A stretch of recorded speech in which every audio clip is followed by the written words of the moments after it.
Hello everyone. My name is Sarang and welcome to the Sarang More's Pharma Academy. तो आज के video में हम डिस्कस करने वाले हैं रेडियो फार्मास्यूटिकल्स। इसका सिर्फ हम इंट्रोडक्शन ही कवर करने वाले हैं इस वीडियो लेक्चर में, जिसका नाम है D pharmacy exit exam preparation, DPEE in the जोश सीरीज प्रिपरेशन विद इन, और सब्जेक्ट है हॉस्पिटल एंड क्लिनिकल फार्मेसी। सो पहले स्लाइड के ऊपर हम जंप करेंगे। रेडियो फार्मास्यूटिकल्स, तो एक्चुअली रेडियो फार्मास्यूटिकल्स इसकी डेफिनेशन के बारे में हम देखने वाले हैं।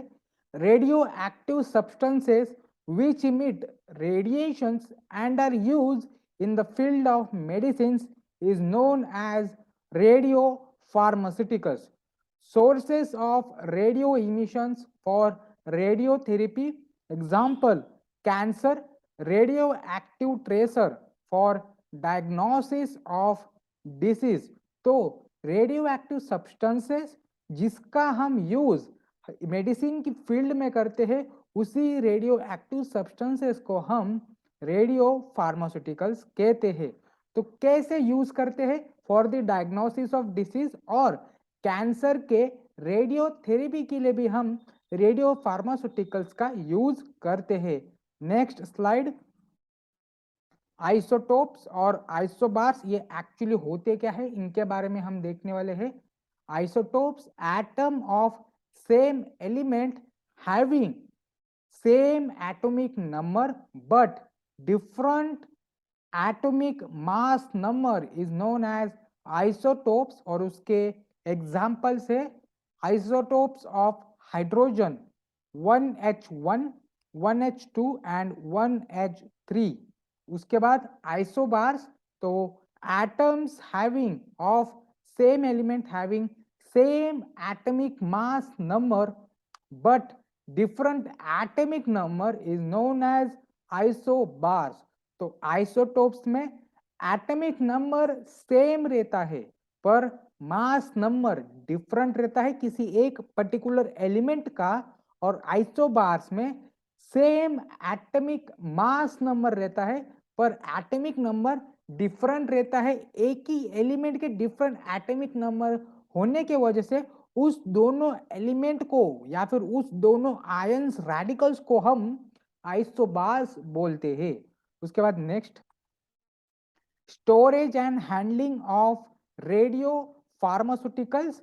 Radioactive substances should never be touched with bare hands. Use suitable instrument or forceps. Smoking, drinking, and eating should be not carried out in the laboratory where radioactive substances are kept or handled. Sufficient clothing and protective must be used to carry out radiopharmaceuticals. Radiopharmaceuticals should be stored in proper labeled container, shielded by lid bricks and in remote areas. तो storage और handling देखने वाले हम radio pharmaceuticals के बारे में। तो radio pharmaceutical substance को या फिर ऐसे सब्सटेंस जो कि रेडिएशन इमिट करते हैं उसको कभी भी बेयर हैंड से टच नहीं करना चाहिए। किसी एक स्पेसिफिक इंस्ट्रूमेंट या फिर फोरसेप से उसे उठाना चाहिए। जिस रूम में या फिर जिस एरिया में रेडियो फार्मास्यूटिकल्स या फिर रेडियो एक्टिव सब्सटेंसेस को स्टोर किया है उस एरिया में स्मोकिंग नहीं अलाउड होनी चाहिए। उसके बाद ड्रिंकिंग अवॉइड करनी चाहिए और साथ ही साथ ईटिंग भी अवॉइड करनी चाहिए। और जब कभी किस इंसान उस रेडियो एक्टिव सब्सटेंस को हैंडल कर रहा है तो स्पेसिफिक प्रोटेक्शन या फिर शील्डिंग क्लोथ पेन लेने चाहिए। और उस रेडियो एक्टिव सब्सटेंस को स्टोर करने के लिए एक लेबल्ड कंटेनर रहना चाहिए जो कि लीड ब्रिक्स या फिर लीड के पेंट से लीड सर कोटिंग से उसे प्रोटेक्शन दिया चाहिए और एक रिमोट एरिया में उसे रखना चाहिए। उसके बाद next, areas where radiopharmaceuticals are kept should be monitored regularly।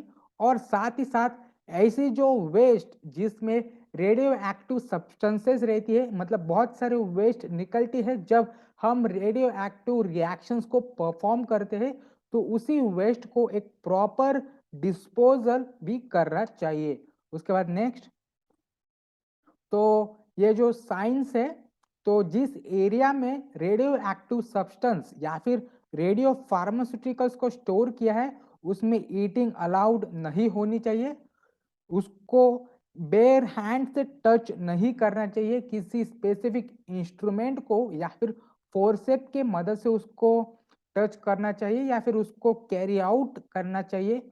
उसके बाद नेक्स्ट, ड्रिंकिंग अलाउड नहीं है जिस एरिया में रेडियो फार्मास्यूटिकल्स या फिर रेडियो एक्टिव सब्सटेंस स्टोर्ड है। एक प्रोटेक्टिव शील्डिंग या फिर एक प्रोटेक्टिव क्लोथिंग से उसे हैंडल करना चाहिए, उसे पहनकर ही, ताकि हमें सबसे कम मिनिमम इफेक्ट दिखाई दे जब हम रेडियो फार्मास्यूटिकल्स को या फिर रेडियो एक्टिव सब्सटेंस को हैंडल कर पाए। उसके बाद next, the storage of radio pharmaceuticals should be in lead container, lead का कंटेनर रहना चाहिए, उसमें ही रेडियो फार्मास्यूटिकल्स का स्टोरेज रहना चाहिए और उसका प्रॉपर डिस्पोजल रहना चाहिए। जब कभी हम रेडियो एक्टिव रिएक्शन परफॉर्म होने के बाद जो वेस्ट प्रोड्यूस होती है उसका प्रॉपर डिस्पोजल होना चाहिए। थैंक्स फॉर वॉचिंग, लाइक कीजिए, शेयर कीजिए, सब्सक्राइब कीजिए सारंग मोरेज फार्मा एकेडमी को। अगर आपको कोई पॉइंट के ऊपर डाउट है तो आप मुझे कमेंट सेक्शन में पूछ सकते हो।